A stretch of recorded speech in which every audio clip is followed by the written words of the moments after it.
Now up to question number 4 we have done exercise 13.2. Question number 5 we have to start. The question is a road roller is 84 centimeter in diameter.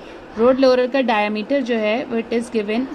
Now आपको एक चीज़ देखना होगा, जो road roller होते हैं उसका जो आगे का पोर्शन होता है वो किस तरीके का होता है. It is in the form of a cylinder. वो सिलेंडर के फॉर्म में ही होता है. तो इसलिए हम यहाँ पे जब सिलेंडर को कंसिडर करेंगे तो रोड रोलर वाला एग्जाम्पल ले लेंगे जो इस तरीके से चलता है. देखिए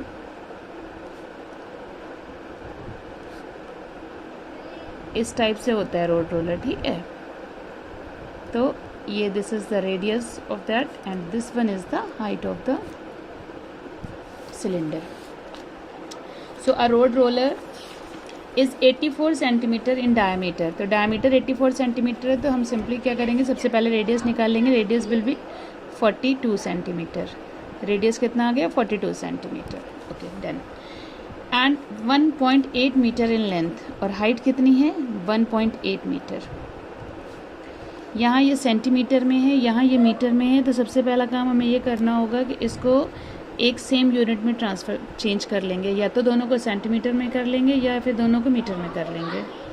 तो what will be the better option. Better option हमारे पास रहेगा कि इसको हम मीटर में चेंज कर, सेंटीमीटर में चेंज कर लें, ज़्यादा बेटर रहेगा. So it will B 180 centimetre. ये 180 सेंटीमीटर बन गया. रेडियस पता है और हमें हाइट पता है.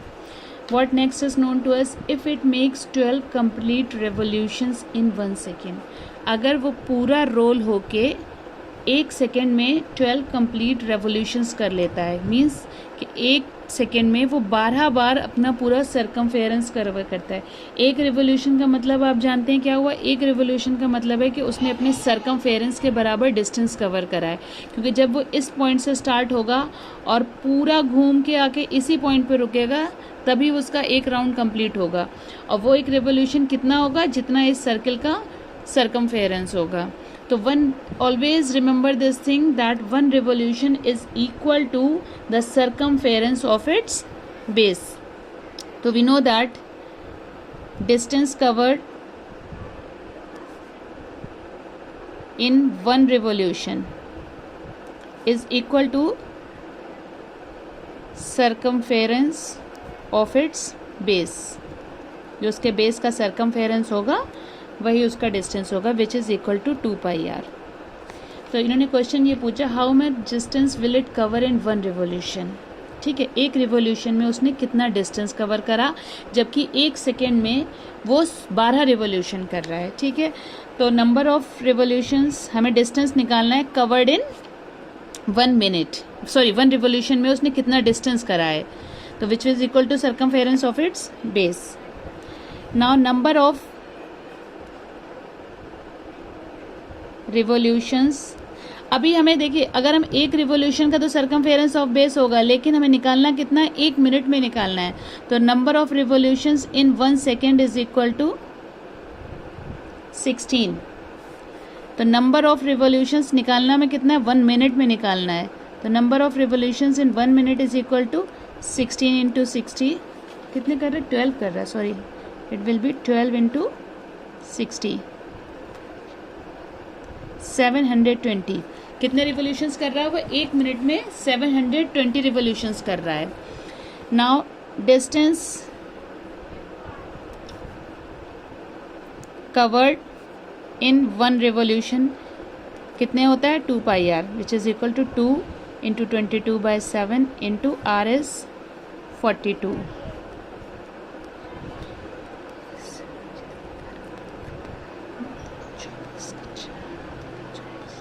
264 सेंटीमीटर, क्योंकि सेंटीमीटर में है सारी यूनिट. तो डिस्टेंस एक रिवोल्यूशन में उसने कितना करा, 264 करा. और टोटल 1 मिनट में रिवोल्यूशंस कर कितने रहा है. So distance covered in 1 revolution is this much. तो 1 मिनट में कितने रिवोल्यूशन कर रहा है, 720 कर रहा है. तो distance covered in 1 minute equal to distance covered in 720 revolution. 720 revolutions में कर रहा है, तो 264 को आप 720 से मल्टीप्लाई कर देना, you will get your answer जो भी आएगा. ओके तो आपको इसमें जो दो चीज़ें ध्यान रख के चलना है, वो सबसे पहली चीज़ वो ये ध्यान रख के चलना है कि एक रिवोल्यूशन में जो डिस्टेंस कवर होगा वो 2πr होगा, that will be equal to the circumference of the base.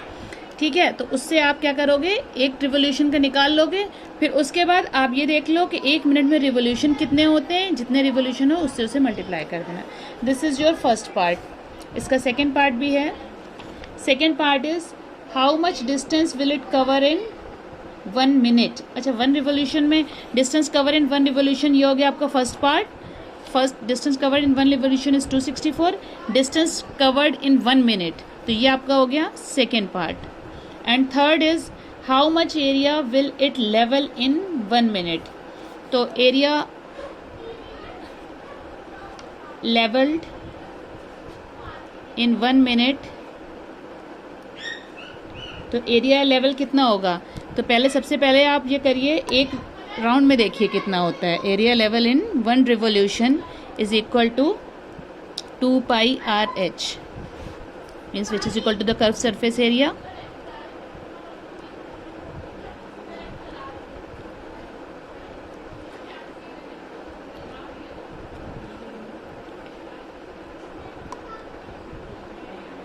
It will be 44 6 264, 264 को 180 से मल्टीप्लाई करिए, जो भी आंसर आएगा ये 1 रिवोल्यूशन का होगा। तो एरिया लेवल्ड इन कितने हैं टोटल आपके पास, 720 रिवोल्यूशन, जो भी आपका यहाँ पे आएगा उसको 720 से whatever unit you get here, write it over here, you will get the answer. Now question number 6 is, 6 बहुत easy है, you have to do by yourself. A shopping mall has 24 cylindrical poles along its outer wall. उसकी जो outer wall है, जैसे आप लोग malls वगैरह में गए होंगे, दिल्ली के मॉल्स हैं, अंसल प्लाजा वगैरह है, वहाँ पे आपने देखे होंगे बहुत सारे पिलर्स होते हैं, तो उसी तरीके के मॉल में कोई पिलर हैं, तो नंबर ऑफ, और जो पिलर्स हैं वो किस शेप में है, सिलेंड्रिकल, तो नंबर ऑफ सिलेंड्रिकल पोल्स जो हैं इक्वल टू 24।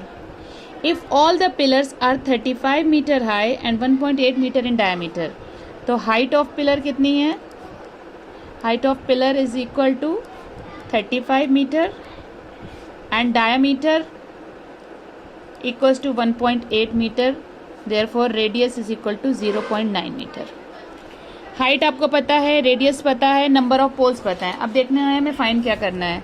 तो टोटल कर्व्ड सरफेस एरिया, तो सबसे पहले आप एक पिलर का निकाल लो कर्व्ड सरफेस एरिया और उसको 24 से मल्टीप्लाई कर दो, यू विल गेट, तो curved surface area of 1 pillar equals to what will be the formula, it is 2πRh, 2 into 22/7 into r is 0.9 into h is 35 centimeter square,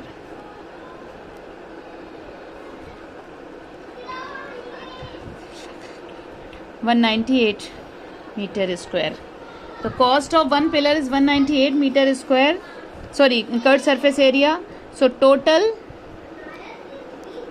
CSA of all the pillars, सारे pillars का CSA कितना हो जाएगा, 198 into pillars कितने हैं, 24 meter square. Whatever the answer is, इधर solve कहाँ करें इसको,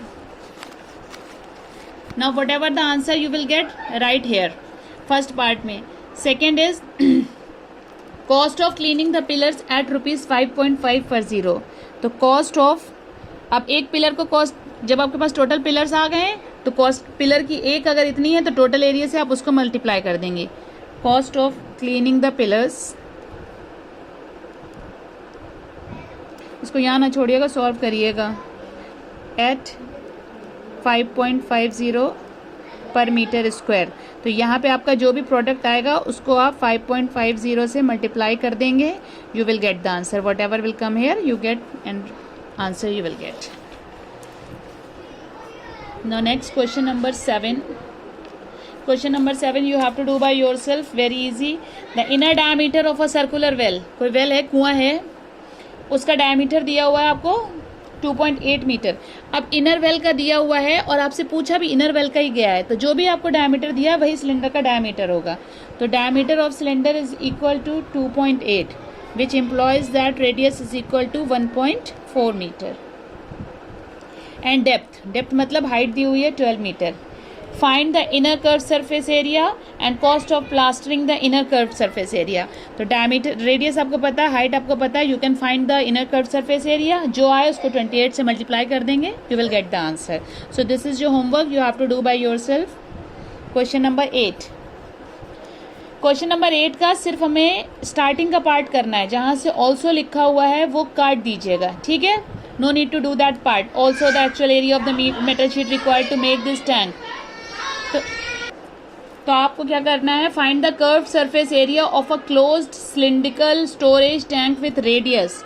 radius is given 5.6 metre and height is given 10 metre. आपने सिर्फ कर्व सरफेस एरिया फाइंड करना है। तो curve surface area is equal to 2πRH। बस कर्व सरफेस एरिया जो भी आए that will be your answer. Also find the actual area से काट दीजिए उसको, no need to do. 9th question, find the total surface area of a cylindrical pipe of length 60 centimeter, external diameter 18 centimeter, internal diameter. The question is same as question number 4. So this is same, both are same. So this also you have to do by yourself, 9th वाला. Now moving to question number 10th. आज खूब सारा homework मिल गया है। The radii of two right circular cylinders are in the ratio 5:8 and their heights are in the ratio 1:2. Find the ratio between their curved surfaces. Okay, so let R1 and R2 be the radii of two cylinders and H1 and H2 be the height of cylinders. ठीक है, जो दो cylinder दिए हुए हैं इन्होंने ये कहा है कि कोई दो सिलेंडर हैं जिनके रेडियाई का ratio means R1 upon R2 जो है वो दिया हुआ है 5/8। रेशियो को हम इस फॉर्म में भी लिख सकते हैं, this is R1 is to R2 is equal to 5:8 हमें दिया हुआ है, तो हम उसको इस तरीके से भी लिख सकते हैं कि R1 upon R2 is equal to 5/8। और हाइट का रेशियो दिया हुआ है means H1 is to H2 is equal to 1:2 means H1 upon H2 is equal to 1/2। This much is given to us. Find the ratio between their curved surfaces. उनके curve surface के बीच में ratio निकालना है। तो late C1 या S1 and S2 be the curved surface of cylinders. ठीक है, S1 और S2 कर्व्ड सरफेस हो गए सिलेंडर के। तो हमें निकालना क्या है, we have to find S1 upon S2, ये निकालना है। तो S1 क्या होता है, S1 is 2πR1 H1 upon 2πR2 H2। भाई S1 हो गया 2πRH होता है, तो R यहाँ पे R1 है पहले वाले का और H1 पहले वाले की हाइट है, और 2πR2 H2 हो गया दूसरे वाले का। So S1 upon S2 is equal to this much. 2π cancel, तो S1 upon S2 is equal to R1 H1 upon R2 H2. So now S1 upon S2 is equal to R1 upon R2 into H1 upon H2. R1 upon R2 is 5/8 and H1 upon H2 is 1/2. So it will be 5/16. So S1 is to S2 is equal to 5:16. This is your answer. All this for today. Up to question number 10 you have to complete your work by today itself. आज का काम आज पे रखिएगा। और आप में से अगर जिसने भी अपनी कॉपीज़ टेस्ट की सबमिट नहीं करी हैं, रिजल्ट प्रिपेयर करना है, तो स्कूल आके आप लोग टेस्ट कॉपीज़ सबमिट कर दो। ओके।